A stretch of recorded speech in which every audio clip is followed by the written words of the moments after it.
Welcome to The Great Detectives of Old Time Radio. From Boise, Idaho, this is your host, Adam Graham. If you have a comment, email it to me, box13@greatdetectives.net. Follow us on Twitter at Radio Detectives and become one of our friends on Facebook, facebook.com/Radio Detectives. I do want to encourage you, if you've not already, to check out my ebooks. All I Needed to Know I Learned from Columbo, and the sequel book, All I Needed to Know I Learned from Dragnet. In these two ebooks, I examine the careers and histories of 7 great fictional detectives and policemen, and life lessons that can be learned from them. You can get these wherever fine ebooks are sold, or as an audiobook through the iTunes Store or audible.com. Well, now it's time to celebrate 2,950 episodes, which we hit on Tuesday. This time we're going to play an episode of Suspense, and this one is the Argyle album. The original air date is September the 4th of 1947, and let's go ahead and take a listen.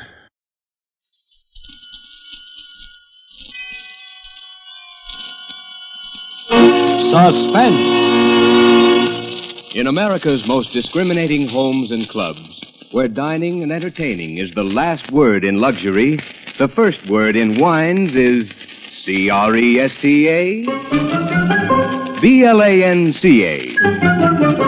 Cresta Blanca. Cresta Blanca. Yes, Cresta Blanca California wines bring gracious luxury to your table from the finest of the vines. When you pour superb Cresta Blanca Burgundy, Sauterne, or any Cresta Blanca table wine, you enjoy the wine offered in America's most discriminating homes. For the best, serve Cresta Blanca. Shenley's Cresta Blanca Wine Company, Livermore, California. And now, Shenley brings you radio's outstanding theater of thrill, Suspense. Presented by Roma Wines. That's R-O-M-A. Roma Wines, for your everyday enjoyment.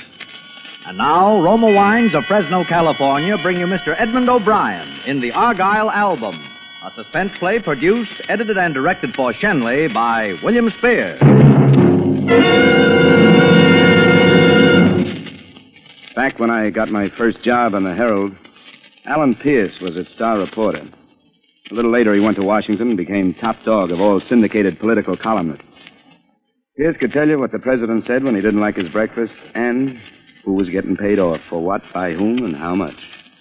He was a national big shot, so naturally, his coming back to the hometown last January got local front page. Especially since the first thing happens, he checks into the Belden General Hospital from a heart attack he had on the train, right as it pulled into the station. Quite an entrance. In time, well, maybe you remember. Just when 22 million anxious readers were waiting for his promised expose of the contents of the Argyle album, the thing he'd been building up in his columns for about 2 weeks before. Teapot Dome was going to be a church club misunderstanding compared to this. Naturally, all the boys hung around the anteroom of this hospital suite during visiting hours, but nobody from the press cracked the door to the sick room for the first 3 days. Then, on the 4th morning, Van Selbin, the doctor, came smiling out into the anteroom. Good morning, gentlemen. Gentlemen, Mr. Pierce would have willingly seen you all the first day. Of course, as his medical advisor, I couldn't permit anything of the sort.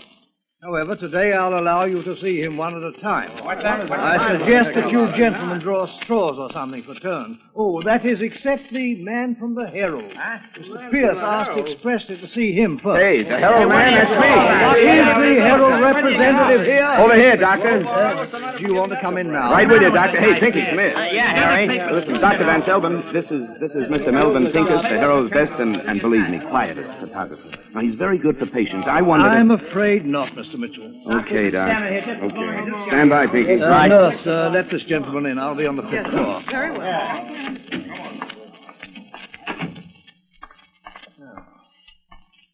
Hello there. How are you, sir? You're Harry Mitchell, aren't you? That's right, Mr. Pierce. Come on now, make it Al. All right, Al. So you're young Mitchell. Uh-huh. How time flies. I spoke to the old man on the phone. I said, send your next Alan Pierce over. And he sent you. Do you consider that a compliment? Compliment, brother. I'm going to hit him for a nice fat raise. Well, Harry, have you got your questions all written down like a good reporter should? Oh, no, I don't work that way, sir. Neither do I. I suppose you want to know what the Argyle album is?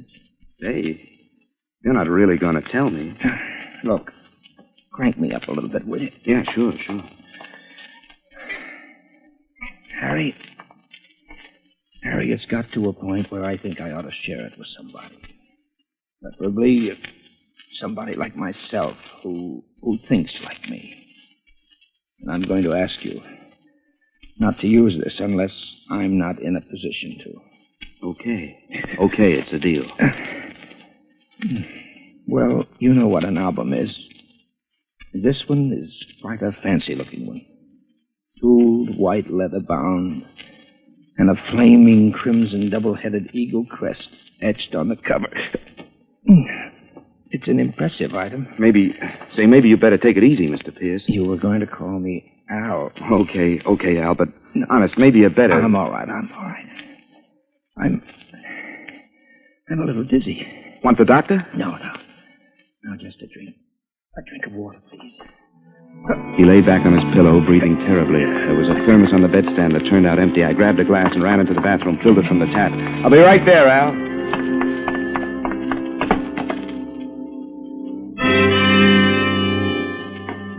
Mr. Pierce. Al. Oh. I stood there for a while, feeling awfully bad, thinking awfully hard. Finally figured an idea. Hey, Harry. Pinky. What's going on? There I am, John. Is he going to pose? Yeah, he's going to pose. Come on in here. What's going on? Pinky. Huh? Pinky, look at him. He's dead. Huh? Passed out while we were talking. This is our beat. It's big. It's a scoop. I don't want those other tin horns out there cutting in. What are you going to do? I'm going out and phone. You stay here and don't let anybody in through that door. You're not letting me alone with him. An old hound like you? Are you kidding? I don't like it. I went out to the pay station in the hall and phoned in the story. Then I found Dr. Van Selben on the 5th floor and broke the news. Between the 5th and 7th floor, where Pierce's suite was, we picked up the chief surgeon, the superintendent, 4 nurses, and litter bearers and attendants. We went through the anteroom where the reporters were. Hey, come on. The newspaper boys smelled something was up. Nobody'd let them in Pierce's room, but the official hospital gang and me barged in and headed straight for the bed where the corpse was. I got a funny feeling. Pinky wasn't in the room. Dr. Van Silben and the chief surgeon went over to the bed and pulled back the covers, and you could feel the shock go through the whole crowd. A long steel scalpel was sticking right up in the middle of Alan Pierce's chest.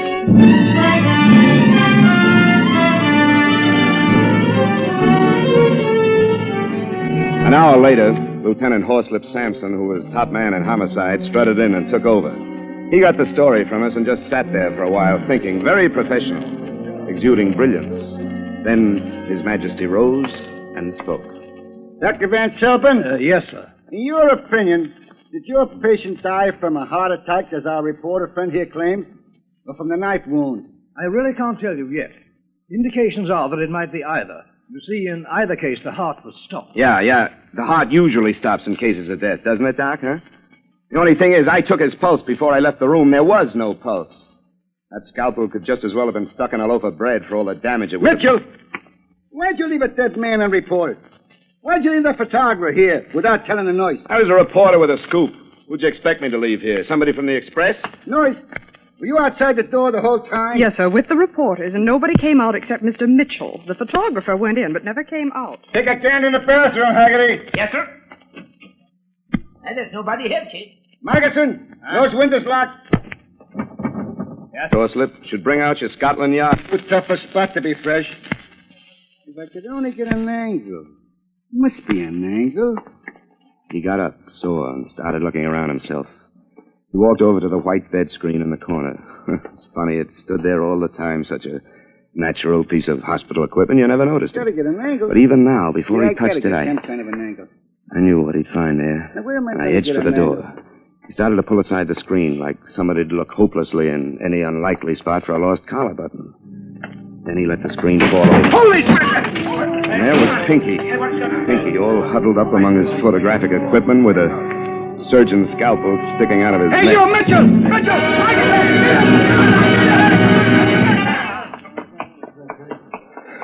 I yelled to the reporters in the anteroom that they could go in now. The crowd coming out after me met the crowd going in, and I was in the corridor while they argued it out. I was around the corner and in the elevator before the cops could get through.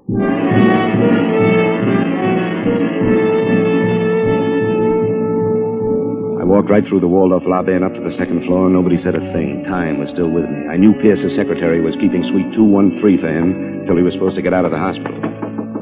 One moment. Yes. May I come in? Well, I'm a friend of Mr. Pierce's, Mitchell of the Herald. Oh, what is it, Mr. Mitchell? Something I can do? Would you let me rifle your boss's desk, huh? What? Files, papers, and possessions. I'll put them back real neat. There's something I have to find. Are you crazy? I was afraid that'd be your answer. What are you going to do? I'm sorry. Don't! Really am. I really was. Didn't like to hit a woman, especially that cute. I searched the suite top and bottom, but if Pierce had ever had the Argyle album, he took no chances keeping it around. I found his personal address book, though, and figured it was no more use to him than it might be to me. Now I needed a place where I could sit down and think. Then I remembered I was carrying a key from my pal Joe Walsh's apartment while he was sunning himself in Florida. Yeah, at least nobody could figure my going there. At Walsh's place, I spent about 20 minutes with Pierce's address book. He had Washington phone numbers in it that hadn't been in public directories for the last 30 years. There was one in this town that had a red crayon circle around it. It was a query. Jorbrod. Jorbrod on Worcester Street. Not the kind of neighborhood Alan Pierce usually socialized in. I was just about deciding I'd go and see Jorbrod when somebody decided to pay me a visit. I checked through the keyhole. I didn't see much, but what there was to see was female. So I took my chances and opened the door. She stood there, about 5'7" of the most interesting stuff I ever remember seeing. Not young, mind you, not angelic, but gorgeous and smart-looking and sweet-voiced. Hello there. Who are you? May I come in? Sure, at your risk. Who are you? You may call me Marla, Miss Mitchell. And I want the Argyle album. Just like that? No, not just like that. I could be nasty, you know. After all, the police want to. Somehow, Marla, that doesn't worry me at all. I just don't think you make it a policy to have traffic with the police. An astute youngster. I like you. I like you, too, but I haven't time. I'll give you $500 for it. I don't even know what it is. What is the Argyle album? 10,000. Without a breath, huh? There's some jump. 10,000. I'm really sorry, Marla. But I wanted to know it's not for sale. Very well. She moved so casually and directly to the door and opened it so quickly I hadn't even gotten out of my chair before her two boyfriends stepped in. The first one looked like a fat businessman, hair slightly gray, nice smile. The one who followed him had the square, low-cut, irresistible appearance of a medium-sized tank. Mr. Winter, Mr. Holbray, Mr. Mitchell. How do you do? He's not terribly cooperative. Oh, no? He doesn't perform, not for love, nor for money. Very stubborn. Well, she really didn't try love, Mr. Winter. From what I know of Marla, that's hard to believe. Hey, Marla? So you're stubborn, Mr. Mitchell. A stubborn murderer. I'll repeat my question. What is the Argyle album? My, you are a gifted actor. Never mind. Forget it, Mr. Winter. Well, isn't $10,000 enough? That's the best we can offer and still make a profit. Let's not waste time. Oh, I am sorry, my boy. I'm very sorry. Very well, Gil. Yeah. The big guy stepped toward me. I ducked and took the table between us. Gil pushed it aside like it was matchwood. His left hand lashed out and had the lapels of my coat, and I was lifted until my shoe tips touched the floor, helpless as a baby. I started slapping my face, front hand and back. It kept up and up like a hot lick in the drums, and the agony was unbearable. He stopped. I waited. Like you wait between pauses of the dentist drill. Then I guess I tried to move because I saw the small eyes flicker and the huge fist come swinging at my face. I wanted to duck but couldn't. My hands were torn from in front of my face, and it came. Shocks of intolerable pain like searing flames, and then the flame flickered and went out.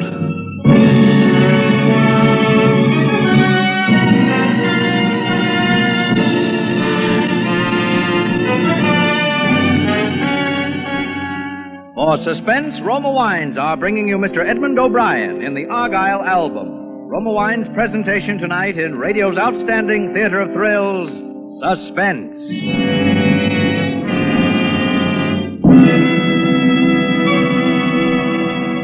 Suspense, radio's outstanding theater of thrills, is presented by Roma Wines. That's R-O-M-A, Roma Wines, selected from the world's greatest reserves of fine wines. Now that the vacation season is over, friends and neighbors are dropping in evenings to talk over summertime experiences. Make these pleasant reunions rich in cheerful companionship by serving delicious Roma California wines. Yes, guests are sure to feel right at home when you offer glasses of rich Roma sherry, Roma port, Roma muscatel, or Roma tokay. These traditional Roma wines of welcome, long favorites with millions of Americans, add warmth to conversation, make every friendly occasion more enjoyable. There's a better tasting Roma wine for every occasion, for every taste. Keep an assortment on hand for everyday dining and gracious entertaining. Remember, always insist on Roma wine. That's R-O-M-A, Roma Wines, America's favorite wines. And now, Roma Wines bring back to our Hollywood soundstage Mr. Edmund O'Brien as reporter Harry Mitchell in the Argyle Album, a play well calculated to keep you in suspense.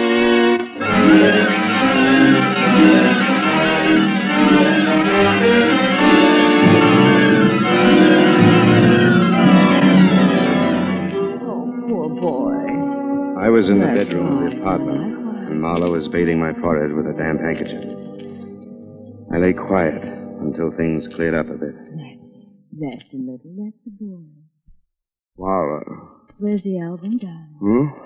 Where's the album? I swear I don't know. I don't know. You don't want me to call him again, do you? No, please, no. It's in the kitchen. Huh? I'm supposed to help you wake up and then... No, don't. But if you haven't got it, do you know where it is? I swear, Marla, I swear. I don't even know what it is. All I know is it's old white leather or something. You do? Well, all right, here's what I know. Winter found it originally. He was in occupied Europe then. He doesn't admit it, but I think he was the leader of a looting party after an American raid. It was a sheaf of documents recording the transfer of large sums of money by certain individuals, both German and American. Big men who wanted to make sure that they'd come out right no matter whose armies won. Winter knew that he'd found a fortune that day. Fortune in blackmail. Well, what happened? He kept it in a public locker in Augusta. Normally the safest place in the world. It was in a town down here in Virginia, Argyle. On a 1,000,000-to-1 twist, he lost it. A gang of young hoodlums blew open that section with a dynamite stick. And it's been missing ever since, until Alan Pierce started hinting about it in his column in the international scandal it involved. So when Pierce died, you see, Winter had a right to suspect that Pierce's murderer might have the album. Naturally, the big man wanted too. Lots of people want it badly. Including me. You? What for? Resale value. I see. Well, it's a decent motive. I'm a decent person. Yeah. There you are. Come here.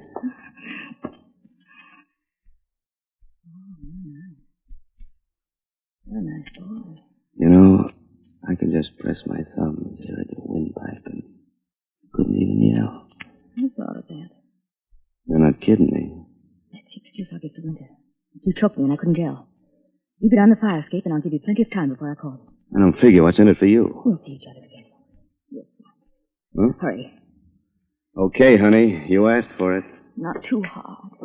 It was a funny experience choking a woman deliberately. I squeezed pretty hard, scuffing bruises at her throat to make it look good. I got so mixed up I didn't know what I was doing. I took her once and kissed her very hard. I rumpled her clothes a little and mussed her hair, and when she looked pretty battered, I kissed her again, and then I crawled out in the fire escape and down. I gave the cabbie the Worcester Street address from Pierce's book. It was a junkyard. Joe Broad's junkyard.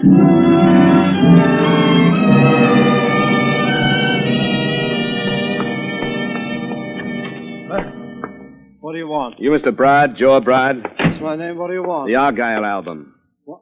How did you... I know you. You're that Mitchell guy the police want for the murder of Alan Pierce. If you move, I'll kill you. Say, I got you figured, Brad. Huh? Yeah, you're the fence for all the juvenile crooks around here. Oh, some junkyard. Oh, well, I'm on lots better terms with the cops than you are, Mitchell. Yeah? And I'm phoning them right now. Sure. One of your kids brought you a nice white leather book with a two-headed eagle on it. Maybe you stretched and gave him 2 bits for it. Then you found out you had something too big for a little guy. You knew it was worth dough, but your stomach wasn't tough enough for big-time blackmail. No. Yeah, so you figured a way to be right.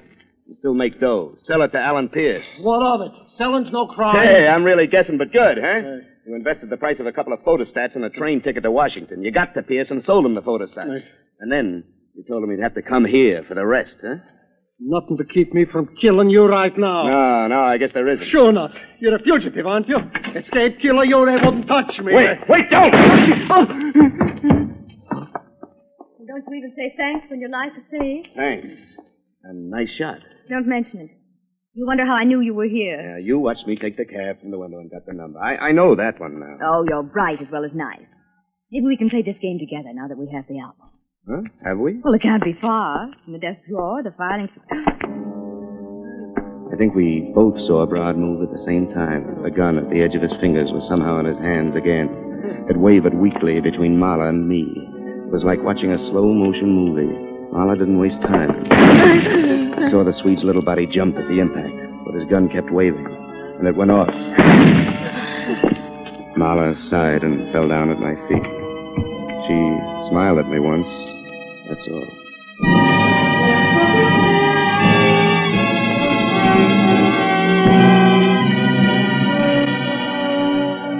I walked through 3 cops in the hall of the police station, getting no more reaction than a nod of greeting, and into Horslip Sampson's office. Thanks for the phone call, Mitchell. But you gave us a bum steer. What's your angle? Bum steer. I saw the shooting. We found a woman. Very dead indeed. But there was no man. Joe Bra? He didn't look alive when I saw him last. Well, he wasn't there. I'm only telling you. And what do you expect us to do with you? Well, book me on suspicion of murder. The murder of who, may I ask? Alan Pierce, naturally. You, want to confess? It's not bargain day today, Lieutenant. Oh, it was just an angle. Look, did the autopsy on Pierce come through? I was wondering why you gave yourself up. Yeah, he died of heart failure, like you claimed. But only because he was so loaded with dope, even a normal heart would give out. Dope? You mean poison? Same thing, too much medicine. And Dr. Van Selbin, the one who dosed him, has disappeared. Took a powder. You're not even runner-up a suspect now, Mitchell. Heart failure. But then why the scalpel? Why? Whoever stuck that scalpel into Pierce wanted to create suspicious circumstances around the death, so they'd be sure there'd be an autopsy. Hey, that's an angle. Yeah, but how about Pinky? And how did the murderer get in and out of the room? How? Look, Mitchell, you want to be held? No. Then stop asking questions I can't answer. Go on, beat it.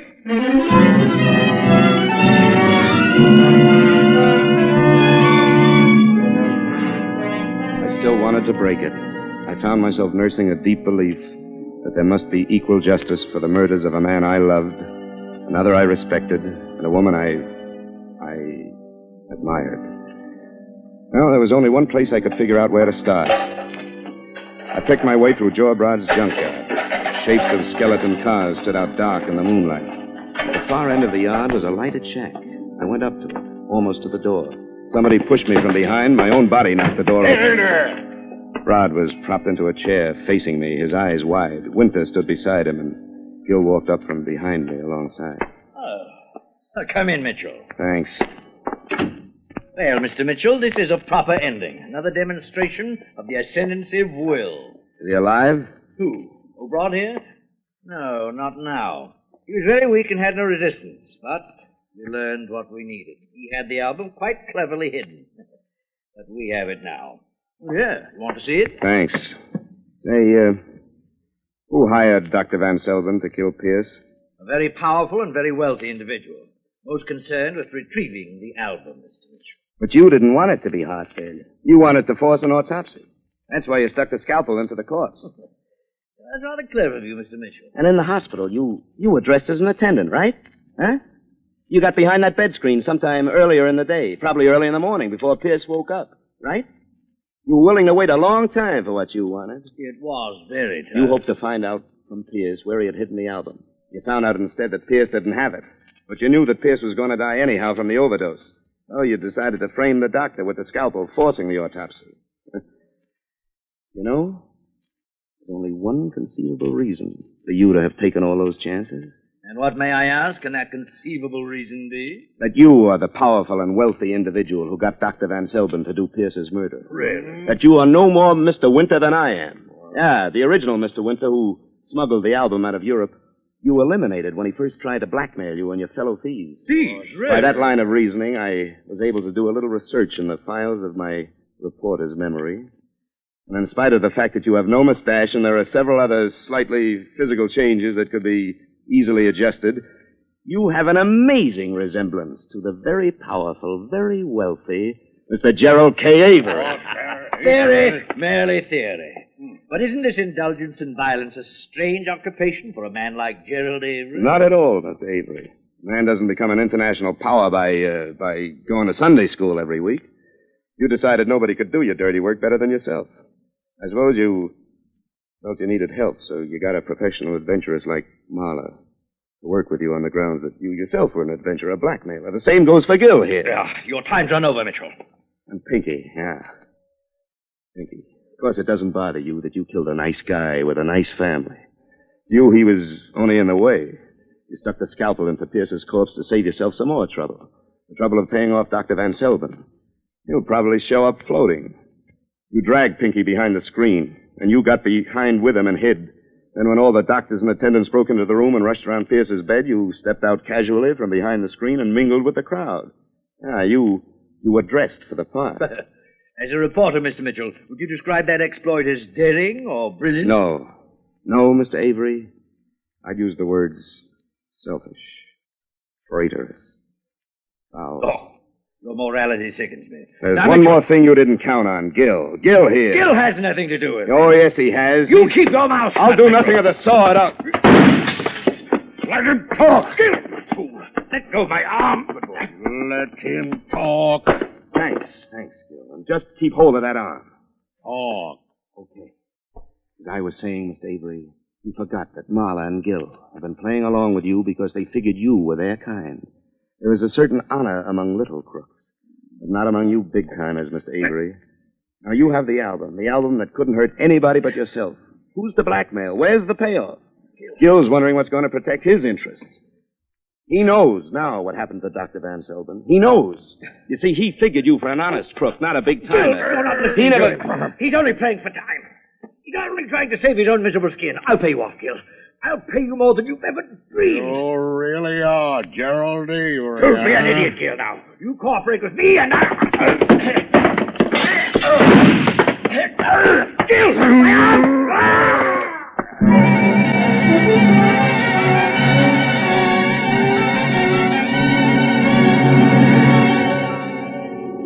That was a bad mistake of Mr. Gerald K. Avery. You see, he figured his gun was bigger than Gil.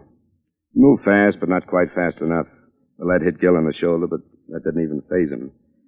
I understand he broke Avery's arm. That's when Avery screamed. The next blow broke Avery's neck. Well, there was an awful lot of excitement because Horslip's shadows caught up with the proceedings just about this time, and the details aren't too clear. All I know is, that it had been a big day. I was awfully tired. I went home, climbed in bed, and slept a long, long time. With my head on a nice pillow made of tooled white leather.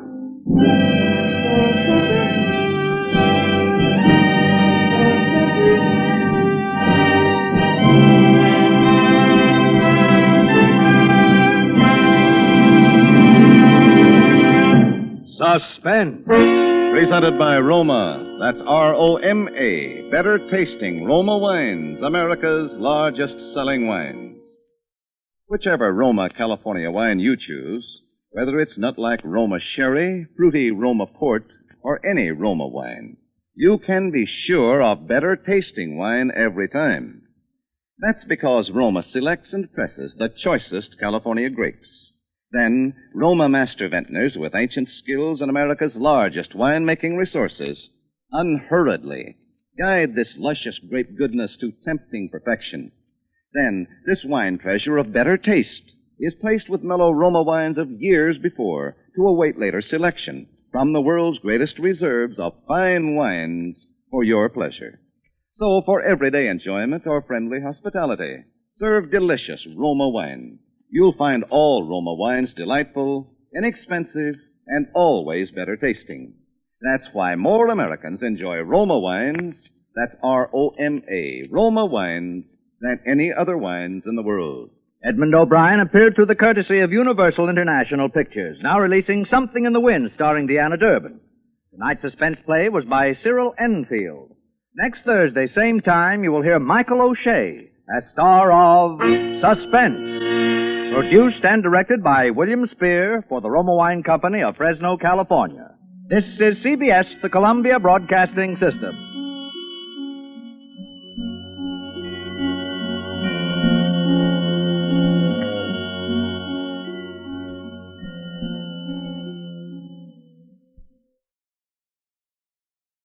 Welcome back.